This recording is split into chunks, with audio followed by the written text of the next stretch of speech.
I didn't get any vet footage this time, but Wren was at the vet again because her condition has worsened despite more rest, less activity, less pushing it, whatever. Her limp's gotten worse, so we took her there. She got some x-rays. There was nothing obvious on the x-rays. They're gonna send the x-rays out so that a specialist can look at them. I don't know. Yeah, anyway. Yeah, so still not really sure what's going on with her, and obviously that's expensive to get figured out. So hopefully things get better soon, but it's just sad. I don't know. Like, it's not painful enough that it stops her from doing stuff. It's that we have to stop her from doing stuff because we don't want it to get worse, to get to that point where it will hurt, like, enough. Like, just short walks. Like, she's limping on really short walks, and that's not great. So obviously, we haven't been going to the dog park. We haven't been off leash with her, like, trying to get her to just slow down and, like, not even run or sprint, right? Anyway, yeah, that's where Wren's at. Grumpy old man complains about the weather. That's me. We have over 50-kilometer winds, 50-kilometer-an-hour winds, with 70-kilometer-an-hour wind gusts. So that's fun. There hasn't been snow on the ground for like a week and a half. We've only had snow twice so far. It is December 1st. That sounds cool. And it's like gonna be plus 12 today. Except, what's the point? The wind to me is so much worse than having just snow on the ground. Like, it is so windy. I mean, I can't go bike riding in 70-kilometer wind gusts, 50-kilometer-an-hour just regular winds. And it's been windy for, I don't know, like almost a week, and it just fluctuates between bad to like really bad. And this wind started last night. Like, it was just blowing the whole night. I don't know if I'm getting headaches because of it now or not, because I know it's pressure changes and stuff like that are sudden. That can be a thing for some people, and I can't detect if that's what's happening or if I'm getting a headache for another reason, tied to my sleep because of like clenching my teeth and stuff. Because yeah, that's happening. I'm waking up with headaches more often. Anyway, it's just not fun. It's crazy windy. Can't do a lot. Wren is still on the mend. Just taking her out for 2 15-minute walks a day.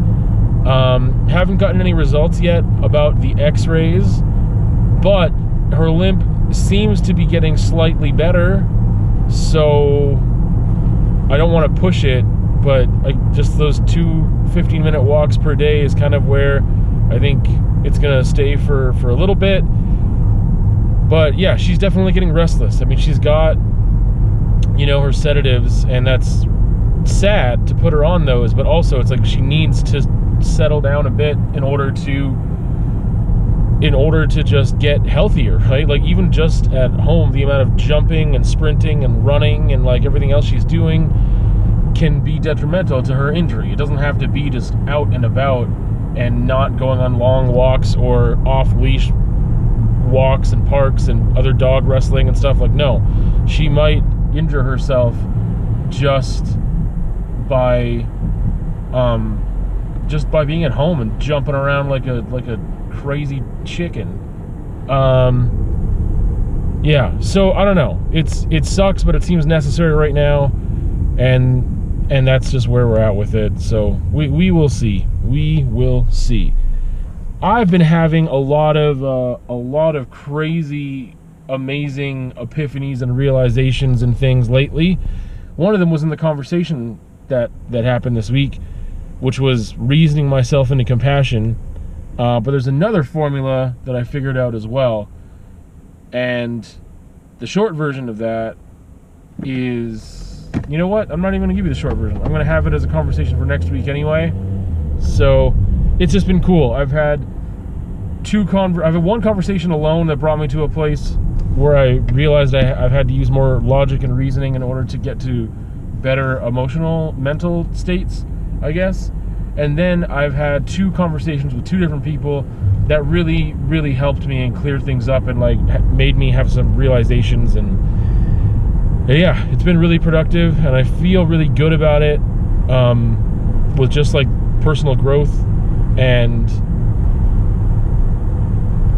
having these things that I've realized that will help me just become a better me, by being able to, once I realize things, that I need to like employ those things, and then after that, you know, it's just rewiring synapses and making new neural pathways by repeated, just conditioning myself is what it is. Like, going back to that conversation, in case you didn't watch or listen to it, about, it started with nature and nurture. It was nature and nurture part 2, and then it was reasoning myself into compassion, because I believe that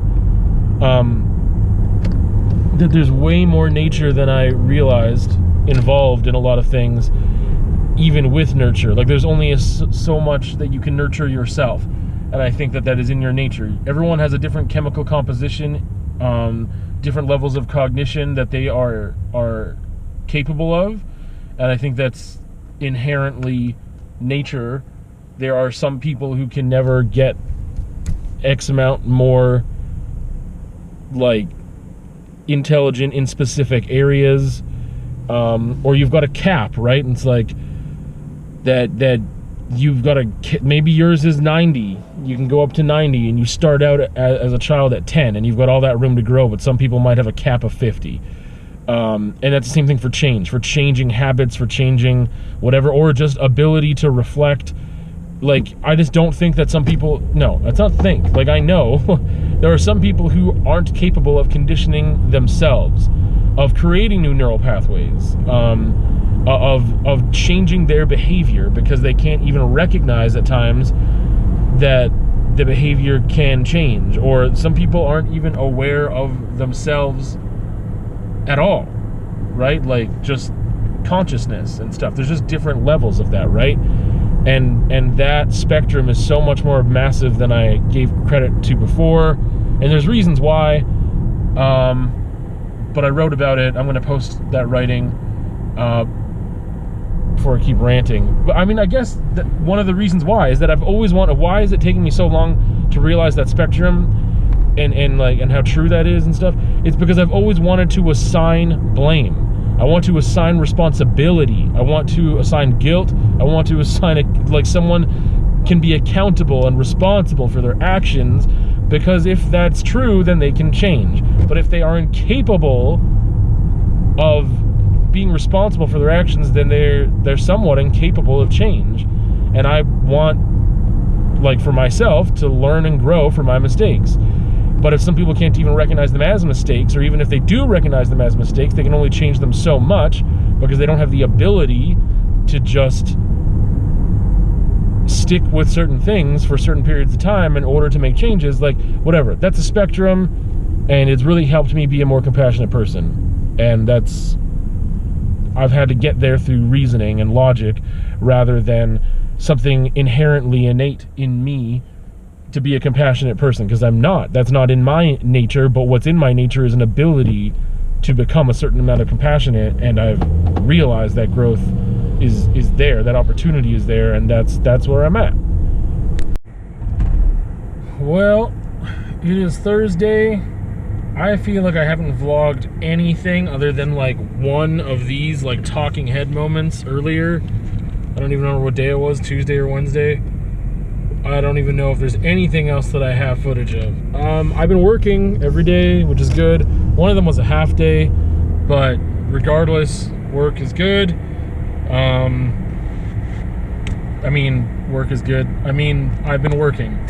It is good to have that much amount of work. With Christmas coming, and then, Christmas coming, and then also having like 2 weeks off where I don't get paid, like half a month's worth of opportunities to work, just that I don't get. So if I work a tiny little bit more than average right now, it still doesn't even out, because Christmas has its own expenses. Even if I didn't buy a single gift, but I wanted to go home. Man, I've been doing that a lot the past couple of years, and I never used to do that. Home is always where I am. It's never been where other people are. It's never been Saskatoon unless I lived in Saskatoon, but now I keep saying it. Anyway, if I want to go back to Saskatoon for Christmas, that has expenses. That's gas, food, lodgings. Yeah, so even though I'm working and I'm trying to do things outside of subbing to make money, which I'll talk about in a minute here, it still isn't evening out to, like, you know, to getting ahead or paying off a certain amount of debt. It's like, hey, I'm gonna spend a certain amount in Saskatoon just to get there and whatever and back, and also I'm gonna be without work for 2 weeks at the end of December, so my December check is gonna be pretty rough. And like, how am I gonna, you know, pay that rent and then whatever else? So anyway, it's just a mess. It's this year honestly has been more financially taxing for me than any other year with subbing, and I don't, like, I've been getting a little bit above average work. Gas is one of the things that's killing me though, for sure. Like, just how much gas has gone up and stayed up consistently, that has been brutal for me for sure. Also just like some other expenses that I wasn't paying other years, like student loans wanted some money from me this year, whereas other times they didn't. Smashing my phone screen was one. Like, there's about $150 that's not gas related a month right now that it was not in my budget other years that now is in there, because yeah, paying back student loans when I smashed my phone screen like this spring, and then like I've been paying that off slowly for months, and then also a student line of credit that I've had to start paying back. So yeah, it's just not even like $150 a month. One day of work would cover that. That's all it would take, is one extra day of work. But it's always fluctuating so much. Like, if I worked every single day, full days, and then I worked Pallisers on Fridays, because they pay almost twice as much as Lethbridge does on a Friday, I would be pretty good. But again, there's always long weekends in there. There's days where I just don't get a call at all. Yeah, I refuse less calls now than I used to, because I can't afford to refuse them. But there's also, every once in a while, there's calls that are just ridiculous, that don't tell me what I'm teaching. Or, you know, there's some environments that are really, really not good environments and not fun. So anyway, that's not about fun, but I mean, they're super anxiety inducing. They're incredibly loud. The school culture is not good. And it just makes for a really bad day. And sometimes I'm like, you know what, it's not worth the $200, and I hope that I get a call somewhere else. And you take a gamble, and then you don't get that call from a different district or from another school or whatever, and then you're out that money. So I have been fighting through that this year way more than other years, because other years I could afford way more to like not take those calls that are almost guaranteed bad days. But this year I can't afford it. So I've been having more bad days at work because I just can't afford not to, which is a crappy position to be in. I don't like talking about finances that much right now because they're not in a good place. They haven't been in a good place for a long time, but I was able to get by for a while, and this year is rough, and I am very stressed financially. Sometimes I've been like I mentioned the last little talking head bit, which I don't remember all the details, but I feel like I've had a lot more personal growth right now in a couple weeks than I have in a long time, and that feels really good. But like, there's still a couple things that just like really ramp up my anxiety, and finance is one of them. That's one area where I'm just like, man, it's just not coming together. Things like, I'm doing stuff outside of subbing, and people are just kind of giving me the runaround and just not following through, and it's just been tough, really tough. One of those things that I've been doing, which I don't want to talk about in too much detail, is that I have been helping somebody get ready for their learners, or for their driver's license. I mean, they have their learners, although it doesn't seem like it. So I've been driving with them. They've been looking for a person to just prepare them to take the test. So we've been spending hours in their vehicle on the road, just trying to ready them for that. And man, yesterday I thought I was gonna die. So I'm taking my life in my hands whenever they have their hands on the wheel. And it's like, it's just one of those things that it's not a significant amount of money per day, but the amount of days that they wanted would add up to a decent amount that would really help me out. But other than the stress of like feeling like I'm gonna die sometimes, and just like there's things that I thought they were capable of and that we'd be safe in them doing driving wise, and then I learned nope, that's not it. They're not, no, that's not it. We're not safe to do that anymore. Like, sometimes I don't know those things until they happen, and sometimes they're fine one day and the next day they're not. But also, other than the anxiety part, it's also just like the money thing. They said they wanted 14 days in a row, and I was like, okay, this amount of money every day, 14 days, do the math, and I was looking at a good chunk of money. But they haven't stuck to that. We've done 3 days in a row, and we were supposed to do 2 more. Like, they cut back the weekend because that was supposed to be there, and then they cut 2 days off of the week as well. So we're not doing Thursday or Friday. So it was like 3 days.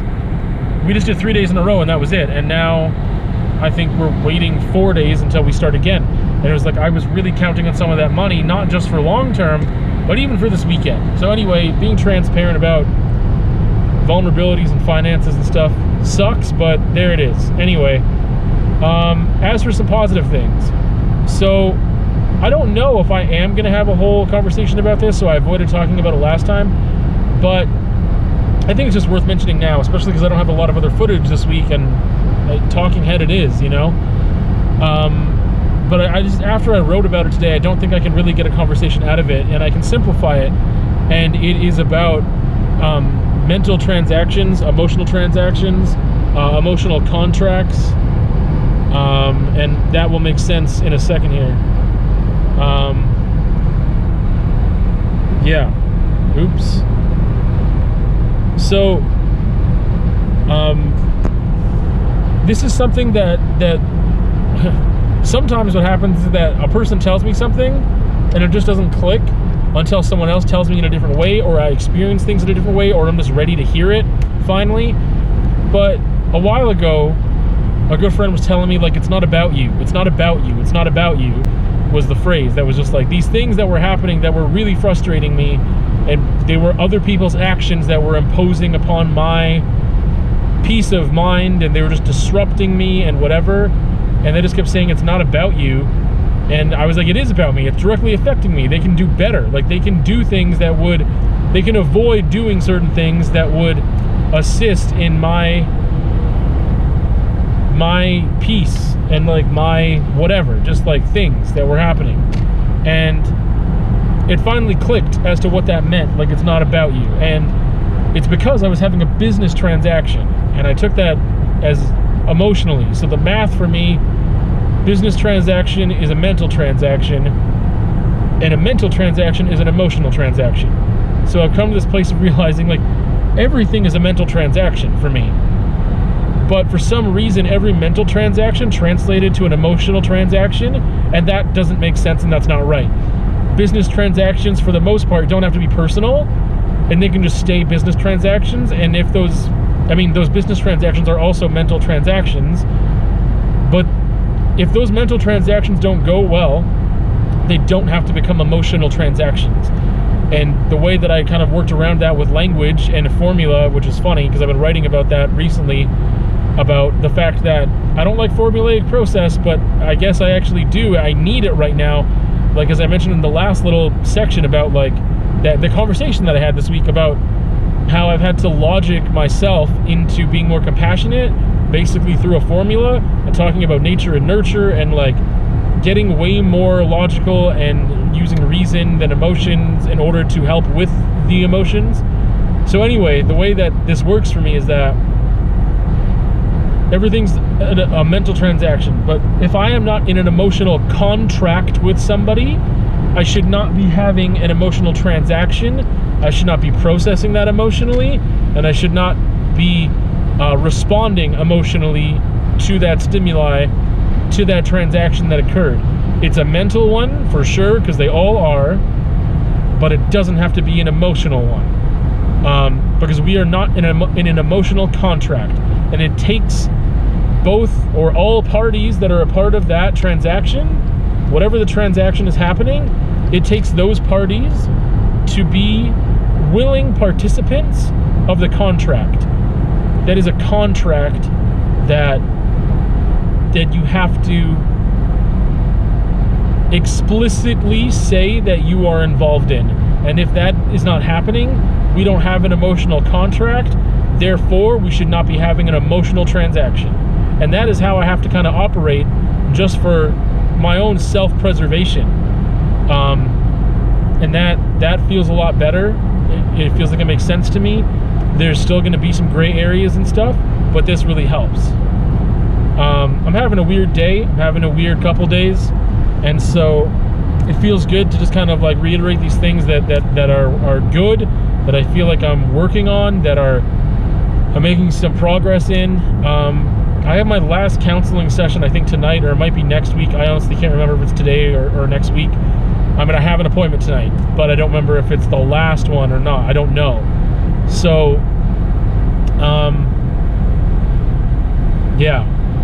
It's funny because the things this week that I've really made a lot of progress in have nothing to do with what we've been talking about in counseling for the most part, but it feels good to just do these things anyway. And again, like having conversations with people, and especially certain people with a certain style of conversation, or they can challenge me in a certain way. My partner, I've been realizing, is just been doing this in a tremendous way, because she has a lot of patience for me ranting, going into a spiral of like everything's horrible and it's all garbage and there's nothing I can do except become a homeless person in order to just like cope with life, and nothing matters, because when I want to attribute meaning to things, other people aren't attributing the same amount of meaning, and therefore just nothing matters. So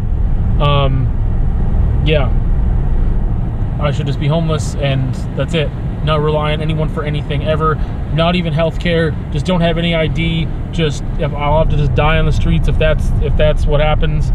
Not get any help, like whatever. That's the spiral I went into, and it got really dark. Not just on that end, but on the end of like certain people should be certain places and not here and not there. And then it went to like a eugenics thing, and it was just a dark spiral that I went into the other day, which led to this transaction contract thing, where like, I don't know how long I ranted for, a long time, and she was able to just like challenge me, I think only twice in that conversation, but with the way she did it was with just gentleness and care and like patience, and like ask the right thing at the right time that kind of got me thinking, and I had to like answer that question, and like it pushed me in the right direction to figure this out, and that was really helpful.